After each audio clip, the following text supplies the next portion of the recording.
we stand together, we'll never fall.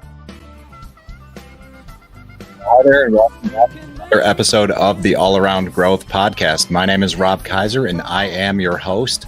And in today's episode, we are going to have a conversation on different communication styles between generations. And I understand that these conversations are a bit one-sided, but that is how this podcast works. If you are new to the show or returning to the podcast after a while, this is a show where we talk about personal growth and development through finding balance in life.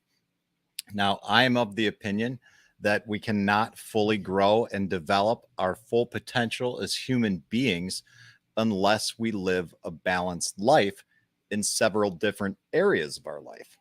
Now, accordingly, for the purposes of this discussion and really all discussions recently, what we do in the show is we compartmentalize, for lack of a better term, our lives and take an in-depth look at each area of life in each episode. And we rotate through these topics on a regular basis.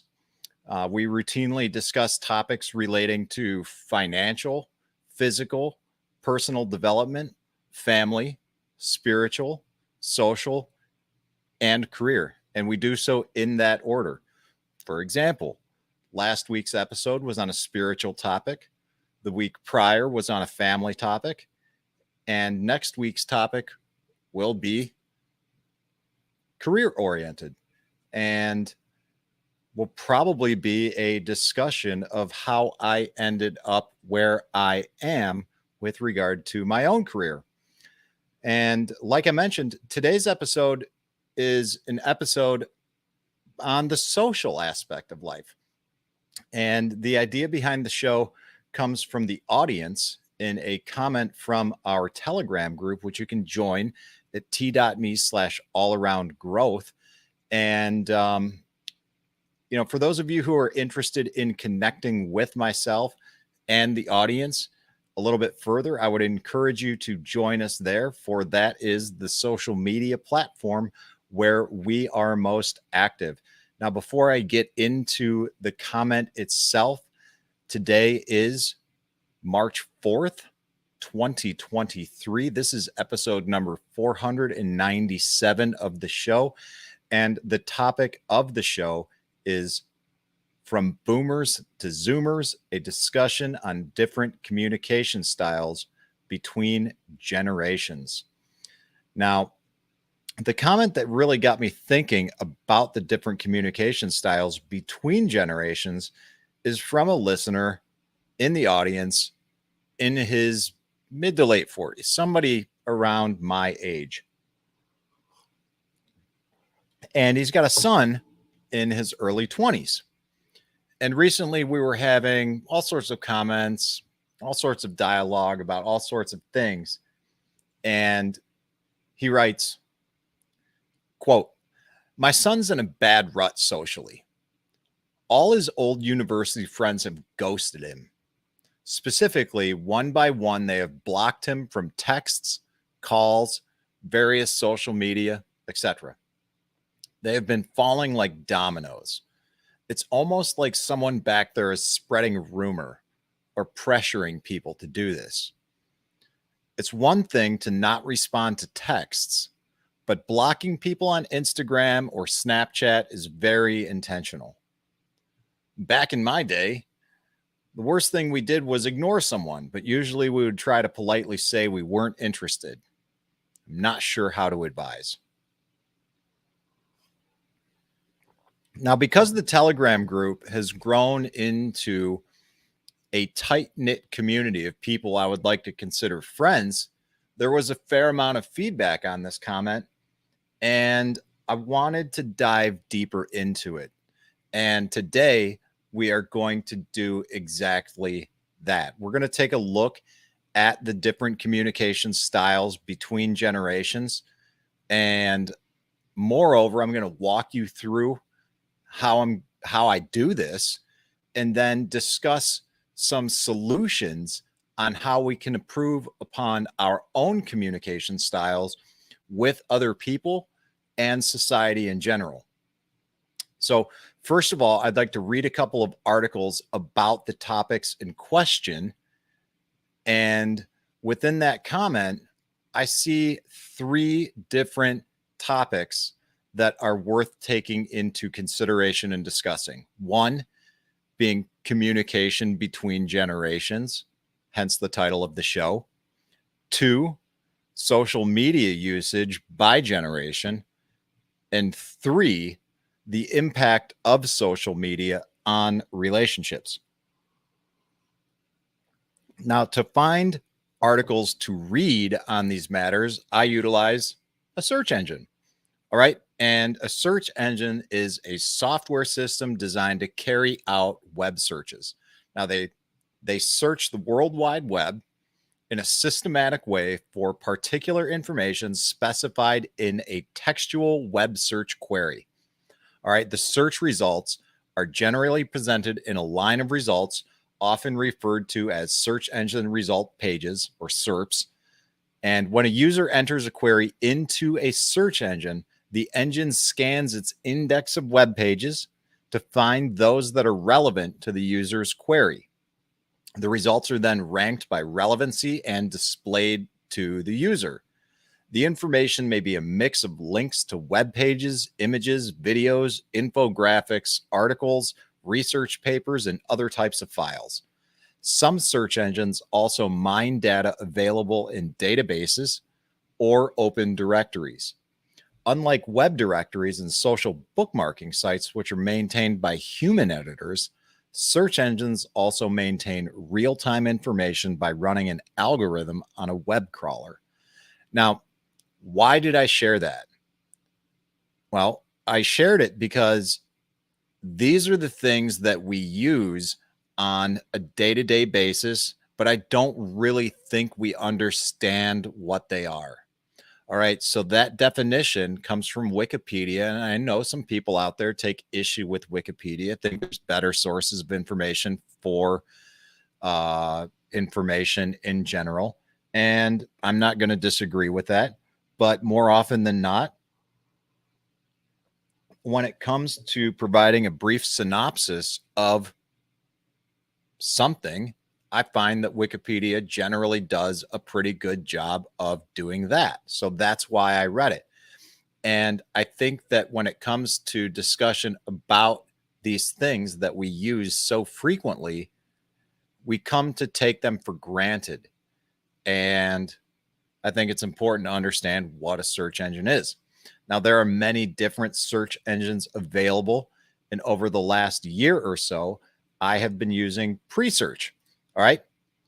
And for those of you who aren't familiar with what Presearch is a decentralized search engine that provides search choice, quality results, privacy, and rewards those who want to end the search monopoly that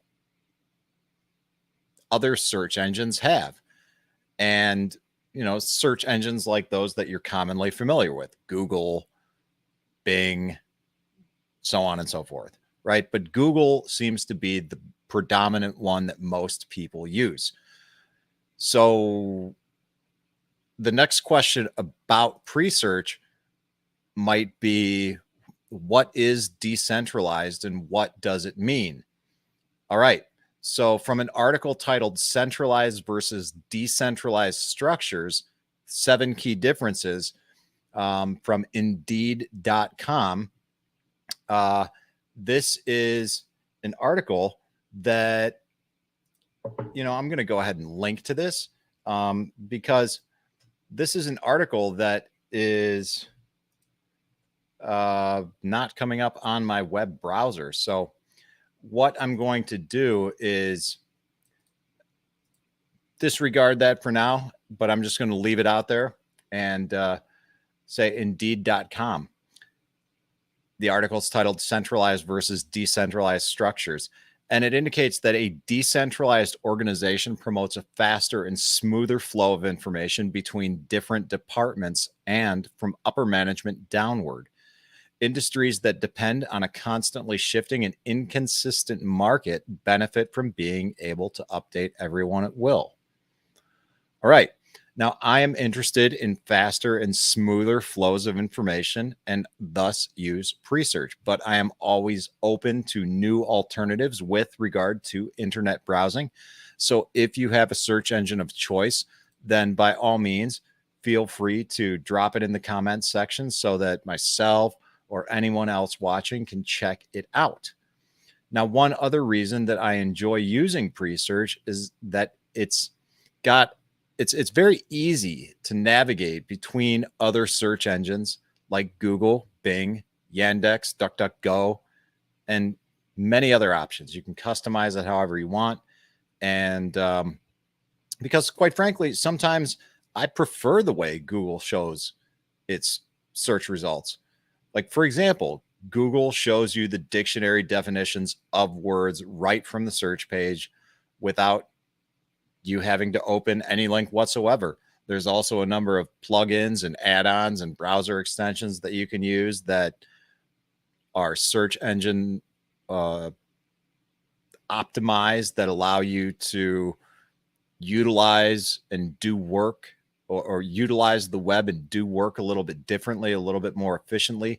So, for searches like this, with just a single click of the button, I can switch from Google right to pre-search and, vice versa. And it makes it an easy way to quickly access the information that I'm seeking. All right. So what information am I seeking tonight? As previously stated, based on the comment from the Telegram group about a listener's son being in a bad rut socially on account of friends ghosting him and blocking him from texts, calls, and social media, the three different topics that are worth taking into consideration and discussing are social media styles between generations, or communication styles between generations, rather, social media usage by generation, and the impact of social media on relationships. So let's take a look at some articles that result from searching each of these topics. And now I've looked at some of these, but not many. So this is really going to be a search and share on the fly for the sake of time with regard to the amount of time that I put into the show notes today. So hopefully this won't be too confusing for those of you listening out there without the video. But this is also a good time to promote the fact that over the next couple of months, the podcast will be going away in its current form and transitioning to only the most recent 90 days of content. And that's going to take place while I continue work on getting all past episodes up on YouTube, but that's going to take some time. And exactly how I'm going to do that, I'm not entirely sure, but that's the plan. And if you've got any ideas about that, then by all means, feel free to let me know. You can send me an email at allaroundgrowth@gmail.com. You can join the Telegram group at t.me/allaroundgrowth. You can join us on social media. All of the links to all of that is in the description below. But let's go ahead and take a look at this article. And the reason why I'm doing what I'm doing is in large part to reduce my financial expenditures, like I've discussed in past episodes.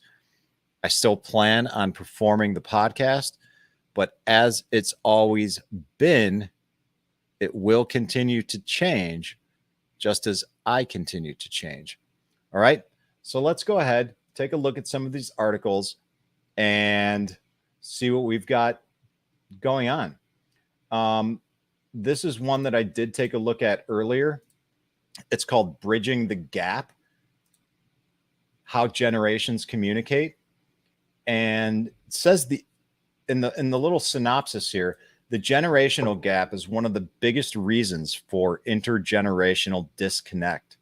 The largest generational gap is between the baby boomer, classified as being born more or less between 1946 and 1964, and the millennial generation, classified as being born more or less between 1980 and 2000. And then, of course, we've got the Zoomers, Gen Z,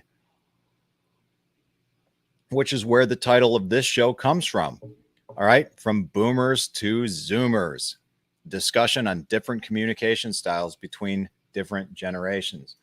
Now, this white paper is interesting, and this was the first one that I read, and it reads that, well, they did a study, and in this study, the effects of the impact of that new forms of communication have had on the generation's communication methods are intergenerational disconnect are examined. An example that inspired this research study is the grandparent-grandchild situation. Grandparents love to be able to talk to their grandchildren regardless of the method. And whether that is over the phone or face-to-face, the grandparent generation mostly consists of those born in the baby boomer generation or Gen X generations. All right. However, most grandchildren of these groups fall into the millennial generation or the Zoomers. Now, while these grandparents would rather talk verbally or face-to-face, it seems that most grandchildren would rather text. And then they also write that this split in generations has caused a disconnect between common intergenerational groups, such as grandparents and grandchildren. All right. So in addition to texting, we see this disconnect not only within grandparents and grandchildren, but the article or this particular white paper goes on to indicate that we also see this in the working world and through organizational communication.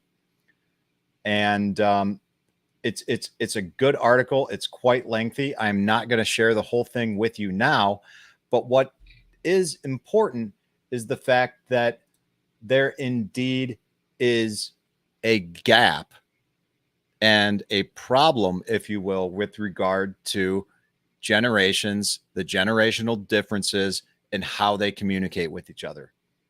And like this white paper just demonstrated, a lot of it has to do with different forms of communication, how older generations like to talk face to face, on the phone, and younger generations prefer text, and even the newest generations prefer social media. All right. So one thing that's interesting about this is it says the gap between baby boomers and millennials is staggering, but Generation Xers find themselves in the middle of the two, sometimes overlapping in both directions, serving as a mediating generation, meaning that we've oftentimes got to serve as a middleman between the boomers and between the millennials, and ultimately between the Zoomers, which is what really prompted this particular topic of conversation tonight. So text is one thing, like we read in that message, responding to texts or not responding to texts is one thing, but blocking people on Instagram, Snapchat, and other social media platforms, it's very intentional. Now, the audience member writes that back in my day, the worst thing we did was ignore someone, but we would usually try to politely say that we weren't interested. Now, we don't do that. We just block people. Why?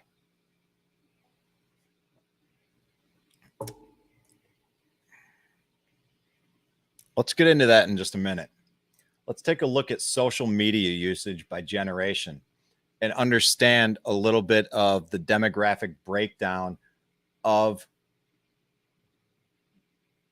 the generations and how they use social media and what social media they use.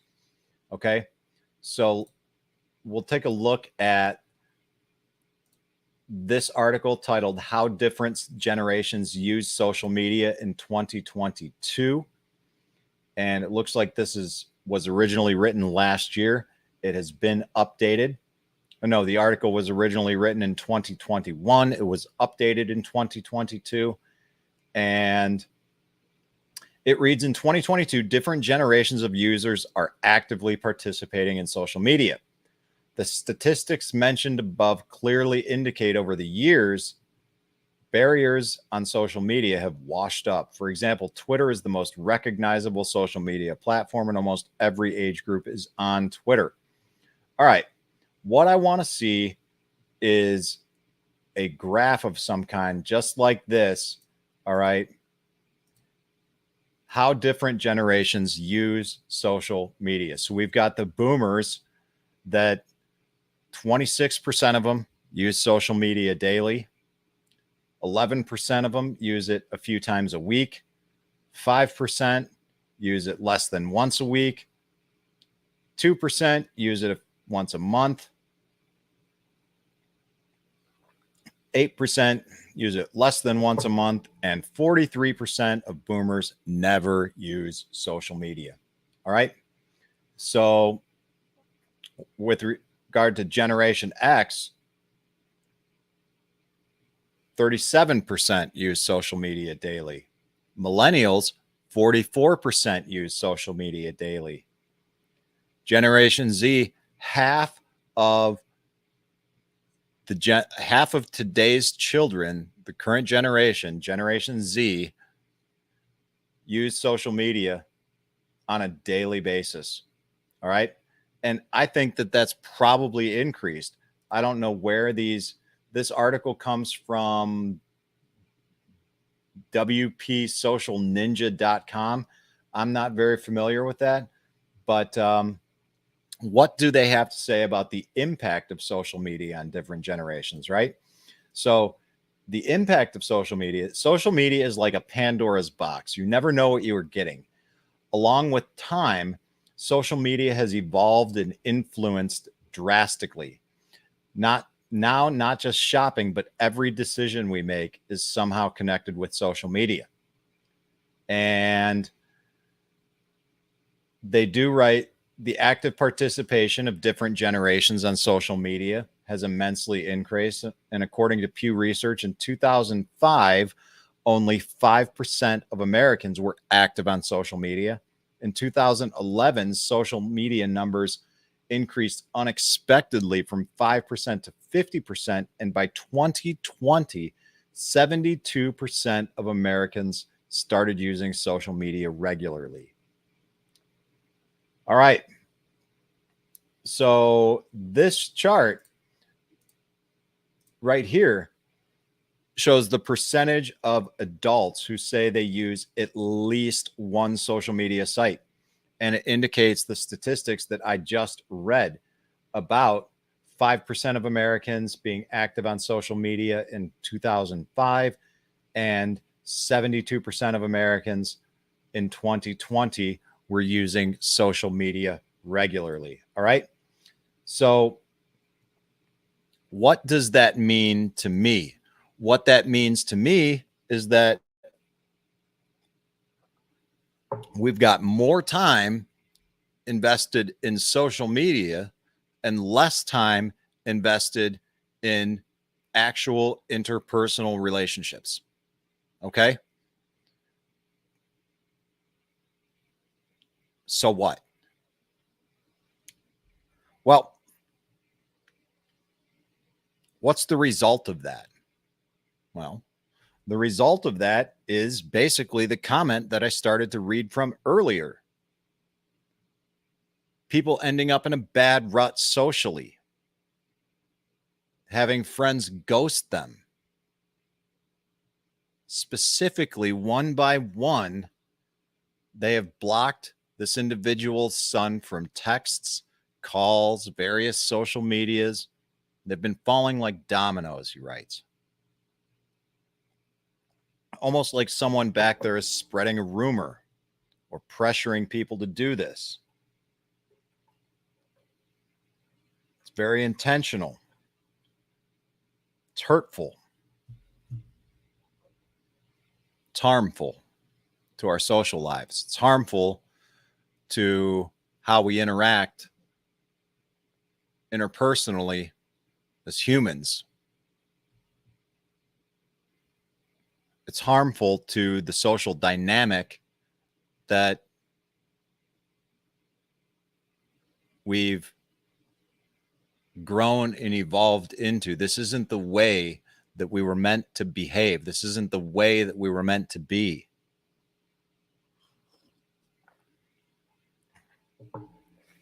Over time, historically, the only way that humans were able to get by, for lack of a better term, was with their community. And your community was relegated to where you lived, where you were born in large part, unless you traveled and left your hometown, your village, your tribe, your family, and moved somewhere else. And more often than not, when you moved somewhere else, you found a new tribe, a new village, new people to interact with. But now we can do that selectively. We can engage in virtual communities online. We can be very selective about who we want to engage with and why we want to engage with them. It's far too easy to find ourselves in echo chambers, surrounding ourselves with people of like mind, not realizing that our own minds may be sick, not recognizing and acknowledging the fact that our own minds may be twisted, that we may be broken people. You know, think about life like a hospital. Everyone in the hospital is generally sick. You've got some people in the hospital that are there to take care of the ones that are more sick than others. But at some point in time, even the caretakers have to go to the hospital to be taken care of by other caretakers. So inevitably, at some point in time, we all land in the proverbial hospital, and that hospital is life. We all have to take care of one another, or at least we should.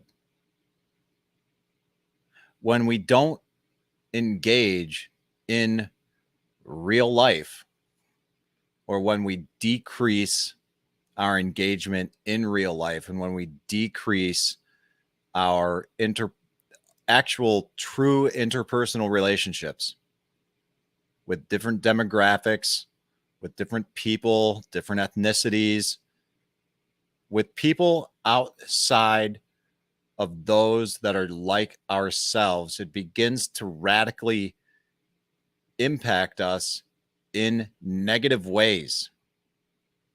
But we can't see that because we're too busy looking in the mirror or looking outside at other people in these communities who are looking in the mirror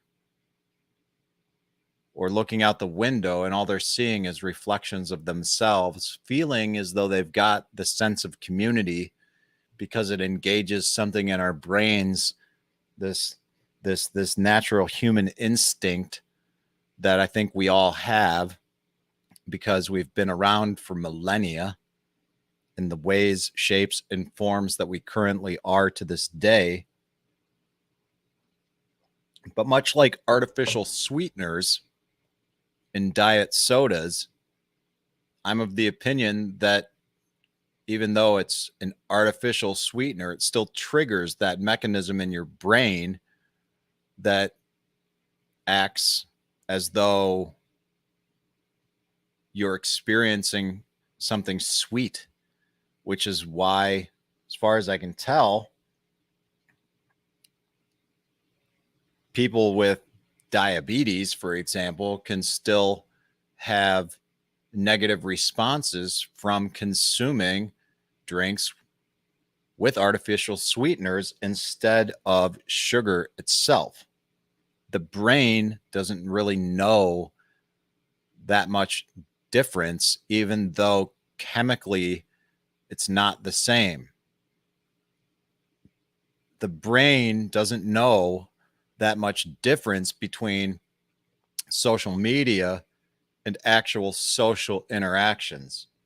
So let's take a look at the impact of social media upon relationships. All right. So the first article says, how does social media affect relationships? The synopsis reads, although social media has many positive benefits, it has the potential to wreak havoc on a relationship. Some of the negative effects of social media and relationships include decreased time with a partner, missed connections, jealousy, conflict arising from disagreements or hurt feelings, and negative comparisons. A very succinct and complete synopsis. So this article is from a website called choosingtherapy.com, and the article is titled Social Media and Relationships. So I'll go ahead and read the introductory paragraph, and I'll read some of the negative effects on social media on relationships, the positive effects of social media on relationships, and also some signs that social media is affecting your relationship. Because again, these are lengthy articles. I will try to go back and update the show notes accordingly with what I've read for those of you who watch in the future and those of you who are listening to this in podcast form so you can see what it is that I'm talking about. But social media can connect us, but there are also pitfalls. It may be a problem if your relationship, it may be a problem in your relationship if you and your partner are having conflicts over or spurred by social media or are spending less quality time together. If this is the case, there are steps you can take to keep your relationship strong and put social media in its proper place. And I'm going to get to that in just a second. Some solutions that we can implement in our own lives in order to address this. All right. So what are the negative effects of social media on relationships? Although social media has many positive benefits, it has the potential to wreak havoc on a relationship. Apparently,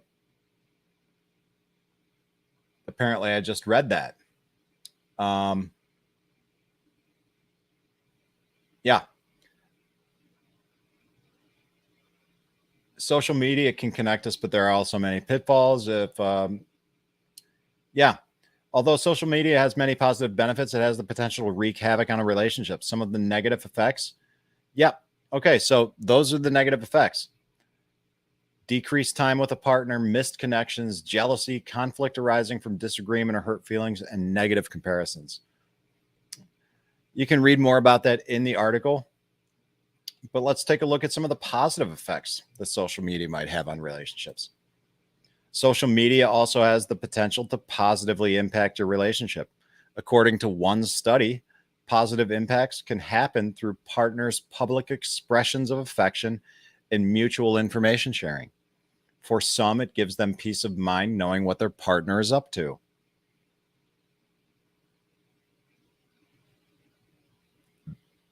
That is what this article reads on the positive effects of social media.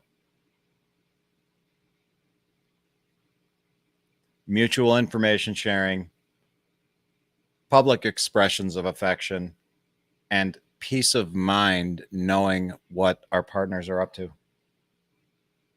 Isn't that something that we might actually want to engage our partners with in the form of dialogue in real life? I don't know. That's just me. So here are some signs that social media is affecting your relationship. Hopefully, social media is impacting your relationship positively or not at all.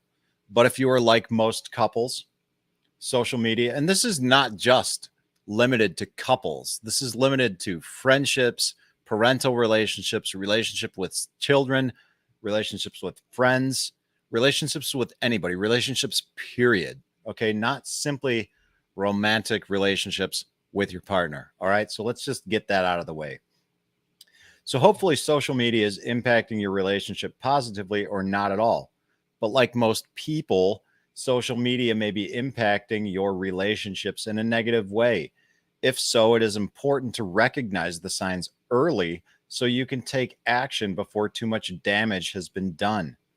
Here are some signs that social media is affecting your relationship. Decreased quality time together, particularly in the evenings, which should be time for the two of you to reconnect at the end of the day. Maybe that's more pertinent to romantic relationships, or it could also be pertinent and relevant to friendships that you have or other types of relationships with people that you've grown away from. Other signs are a feeling of distance or disconnect.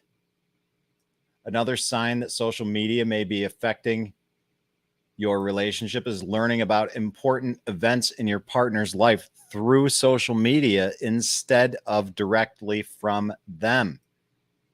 Another sign that social media is affecting your relationship is obsessively checking your partner's social media to make sure they are not doing something you disapprove of, or checking your friend's social media to make sure they are not doing something you disapprove of, or checking your teacher's social media, or checking anyone's social media to make sure that they are not doing something you disapprove of.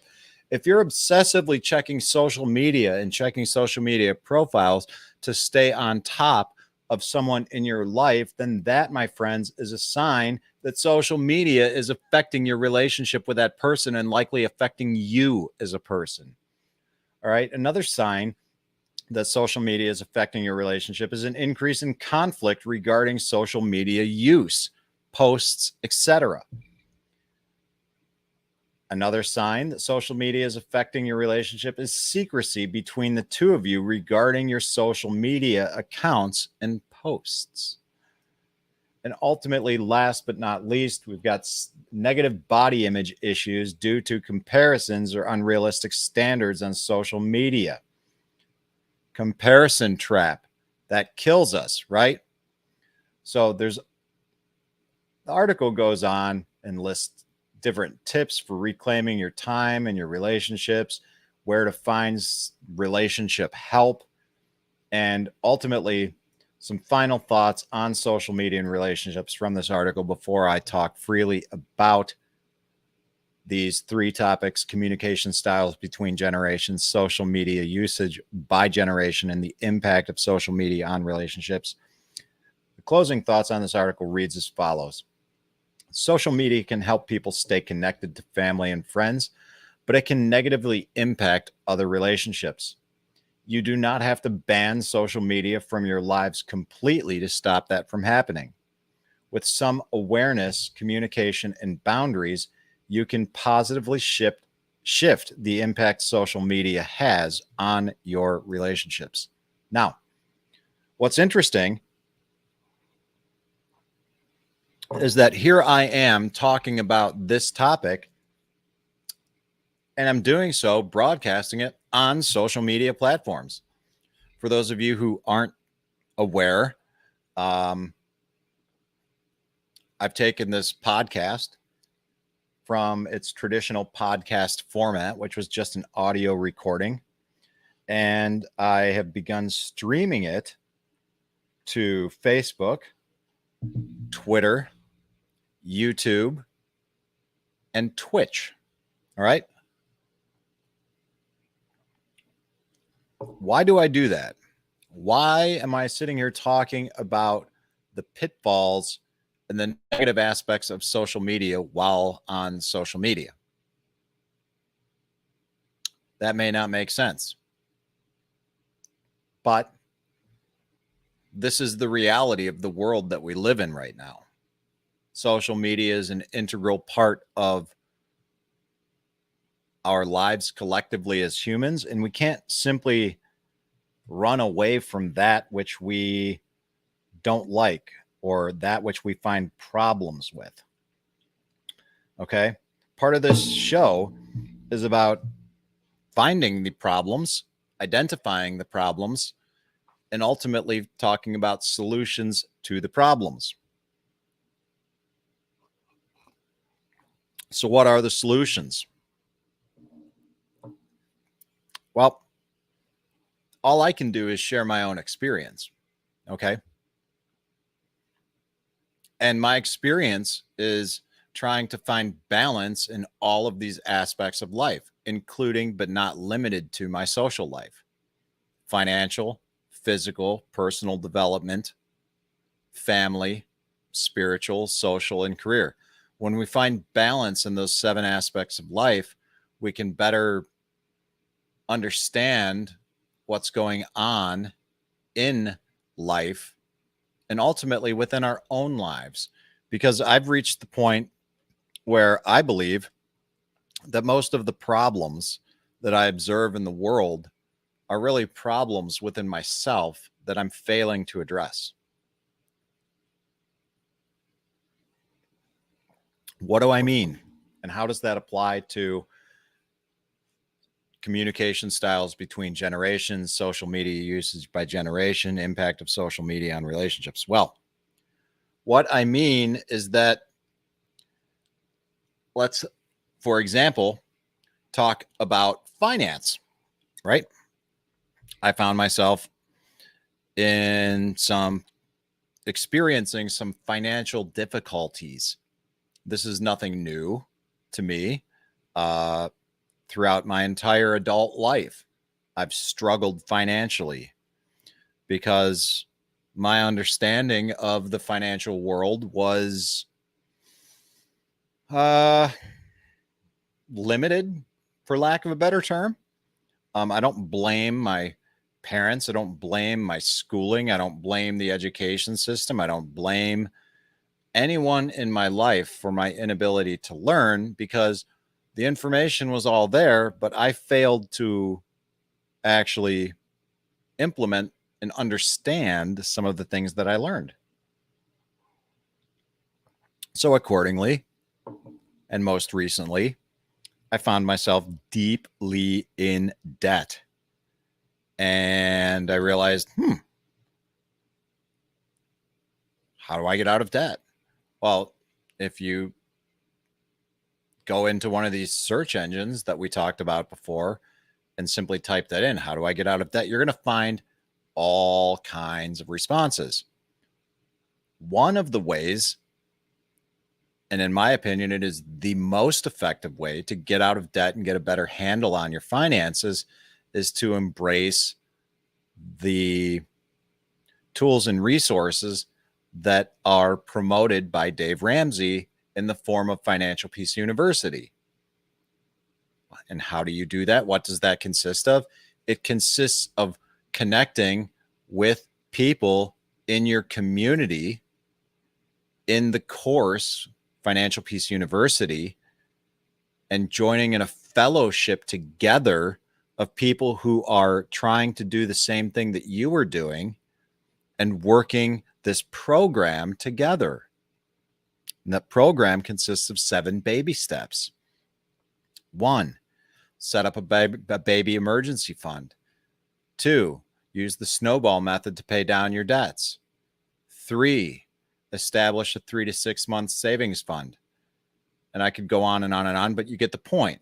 The point is you've got this fellowship there of people who are focused on achieving a common goal. And that goal, in this case, is financial peace. With a gym, with the physical aspect of life, one option you have is join a gym, get involved in some classes, get comfortable being uncomfortable. If you're in the Telegram group, as many of you are, you will know that this is something that I've been doing recently. I joined a gym. I've been going to some classes. I've been spending a lot of time getting comfortable being uncomfortable. I'm doing things I've never done before. I'm doing high intensity interval training.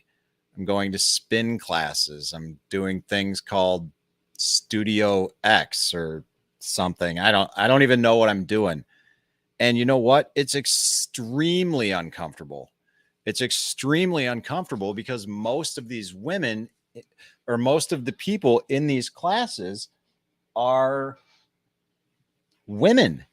And and most of the women in these classes are considerably older than me. And so not only am I the youngest person in there, but I'm also the only dude.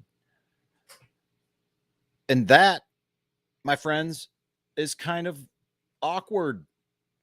But you know what's happening? I'm forming relationships with these people. They're encouraging me. I'm seeing them improve themselves. And it's inspiring me to continue on this path of improving myself physically. With regard to personal development, there's all kinds of communities out there that you can get involved with and connect with people personally to improve yourself as a human being and find balance in life. One of these communities that you can do so is our Telegram group, t.me/allaroundgrowth. And, you know, or further participate in some of these other social media groups that are below, because we've got a diverse group of people that come from all walks of life that are trying to simply grow. And that is something that I very much appreciate. And I can see that. And you can also find ways in your own community to engage in personal development as well by participating in various volunteer groups, things like that, and just give back. So in order to receive, we've got to give. It's fundamental to understand that. Family, spiritual, like as far as family goes, make time with your family. Spend quality time with your family. No devices, no social media. I don't know what with your spiritual life, return to the church. Connect with people who have the same spiritual goals and objectives that you do. Church is a great place to start. It's not the only place, but it's a great place to start. You can find and reconnect socially in all of those ways. And ultimately, you can implement all of that into a career that is rewarding, financially viable, and more. And we're going to talk about that next week. Now, as far as, wrapping this up and utilizing social media to stay connected to family and friends, but understanding that it can negatively impact your relationships, it's important to understand that, yes, indeed, there are different communication styles between generations. And engaging in all of these things like Financial Peace University or different volunteer organizations, or going to a gym and joining classes and working out with older ladies, the Golden Girls, like I would never say that to their face because some of them might be offended at that, but connecting with people and doing things that put you outside of your comfort zone. Basically, what you're doing is you're surrounding yourself with people that you normally wouldn't surround yourself with. So what? What does that mean? What's the point? Well, it forces you to learn how to communicate differently. When you're around all these other people of different generations, different demographics, you have to learn how to get comfortable being uncomfortable. Otherwise, you're going to be perceived as a jerk, right? And, well, you'll learn that in some way, shape, or form.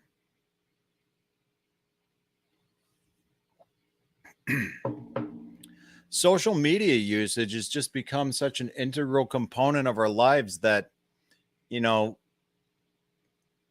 the comment to kind of circle back to this, I'm going to read it again. My son's and this comes from the audience. My son's in a bad rut socially. All of his old university friends have ghosted him. Specifically, one by one, they have blocked him from texts, calls, various social medias, etc. They've been falling like dominoes. It's almost like someone back there is spreading a rumor or pressuring people to do this. It's one thing not to respond to text, but blocking people on Instagram or Snapchat is very intentional. Back in my day, the worst thing we did was ignore someone, but we would usually try to politely say that we weren't interested.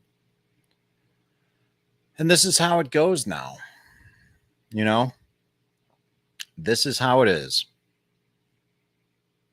I don't like what you have to say. I don't like what you did. I don't like something. Block. There are pros to this with regard to unfollowing or muting someone on social media, and that's a great way to eliminate some negativity from your life.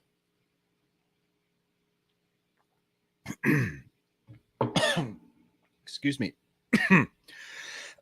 I just inhaled some coffee. But to engage in these social media platforms in that way, it's wrong. It's wrong. And so why do they do it? You know, why do people utilize these platforms negatively and subsequently experience negative results in their relationships? I think the answer is they don't know any better. You know, we are teaching people that this kind of, whether we're teaching directly or indirectly, we're teaching people that this kind of behavior is okay, that it's acceptable. This isn't even passive aggressive communication. It's entirely passive.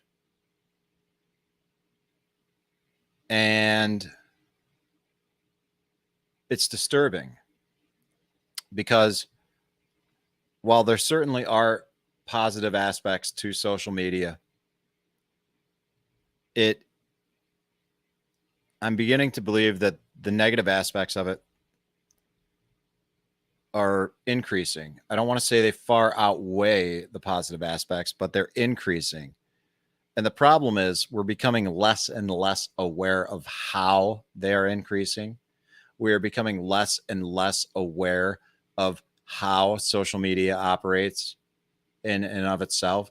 We are becoming less and less understanding of the nature of the algorithm and how it works. The algorithm doesn't care. The algorithm seeks engagement. And the reality is, as humans, we're more likely to engage when we're angry, when we're upset, than we are when we experience something positive. Perhaps that's factually incorrect. And if you've got some data or some science to back that up, then I would encourage you to comment below and challenge me on this. But that's my belief. And I've got nothing to back that up on except my own personal experience and looking back at my life and how I've interacted with people. And more often than not, I've interacted more frequently than not when I've taken issue with something they did, something they said, something they posted, something they wrote, some way that they acted. I will likely engage more when I'm reacting to something negative than responding to something positive. And that's a problem. So I think what we need to do is encourage people to, you know, big air quotes right now for all the audio listeners, think positively. I mean, yeah, that sounds cliche, because it is cliche, right? So how do you just think positively, radiate good vibrations, bro. You spread love and, kindness into the air, random acts of kindness. There's nothing wrong with that, but like we actually have to mean it. We actually have to do it. And we have to do it consistently. And, children especially learn by doing, and what they do is what they see, and what they see is us.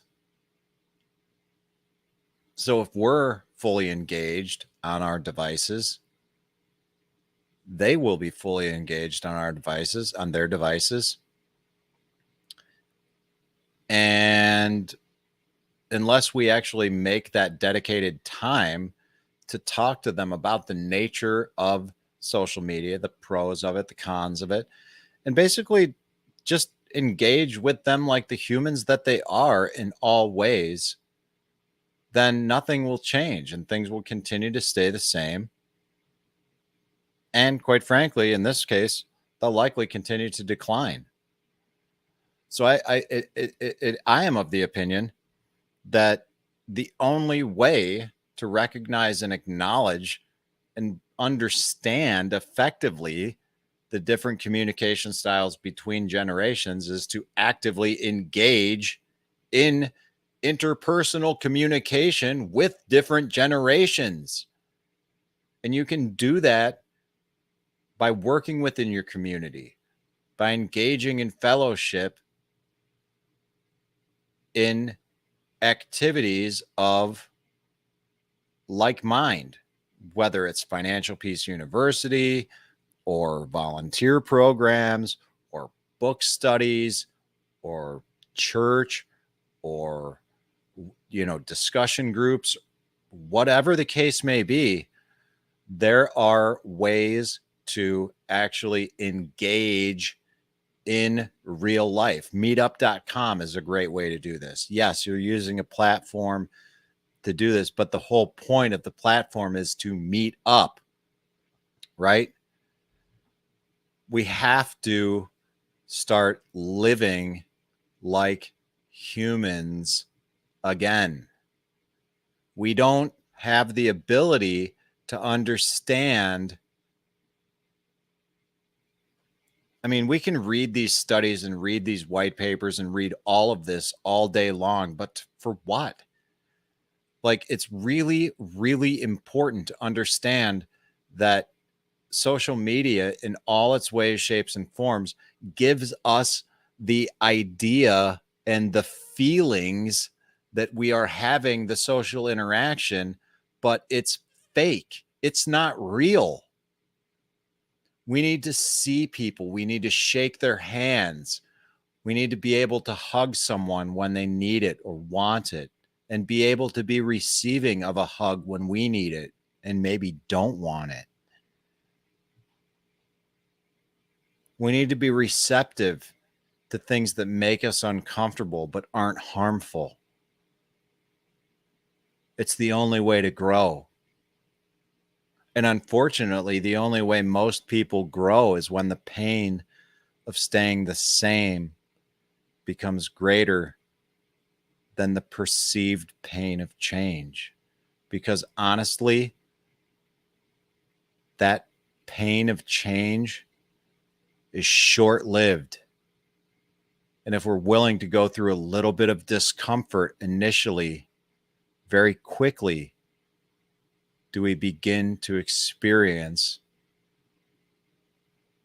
all of the positive that comes along with the change that we seek. So guys, that's really all I've got to say on this particular topic, from boomers to zoomers, a discussion on different communication styles between generations. The reality is we are all different people, generations consisting of different geographic locations, different demographics, different ages, different genders, different whatever. But effective communication is critical. It's crucial for building strong relationships and achieving success in both personal and professional settings. And as these generations come and go, from baby boomers to Gen X to Gen Y millennials to Gen Z and Zoomers, the generation and their own communicative styles changes as well. And perhaps now more than ever, it's increasingly important to bridge that gap between generations,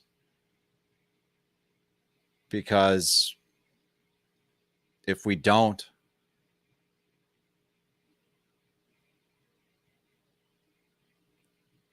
we begin to lose our humanity. We begin to lose the very thing that made us who we are.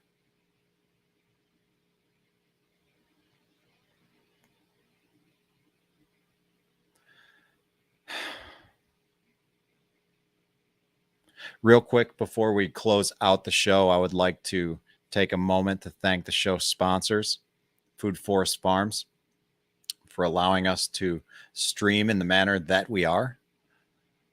Check out the show notes in the description below for links to Food Forest Farms and see everything that they have to offer. Specialty roasted coffee, a fun hip camp, cool Airbnb, and of course, everything going on here at York Meadow Farm, bath and body products, fermented foods, things that you likely already consume on a daily basis at both locations, foodforestfarms.com and York Meadow Farm. And if you like what you hear here, consider supporting them there. We all would deeply appreciate it. And I hope that you enjoyed this episode, and I look forward to catching you next week on the next one. This is Rob Kaiser, and thank you.